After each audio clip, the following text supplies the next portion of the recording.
បាទលើនេះយើងបន្តបាទទស្សនានៅគូទី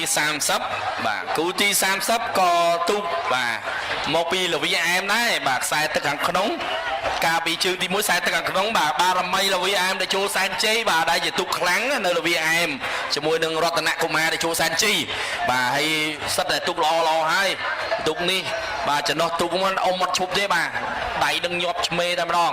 ឥឡូវដូរទៅខ្សែទឹកខាងក្រៅបារមីលវីអែមដែលចូលសែនទីខ្សែទឹកខាងក្រៅឯកស្ថានពណ៌ក្រហមចំណែកឯបាទខ្សែទឹកខាងក្នុងកម្ពុជាដែលចូលសែនជ័យបាទរតនបុប្ផាហេកចាញ់មកកម្ពុជា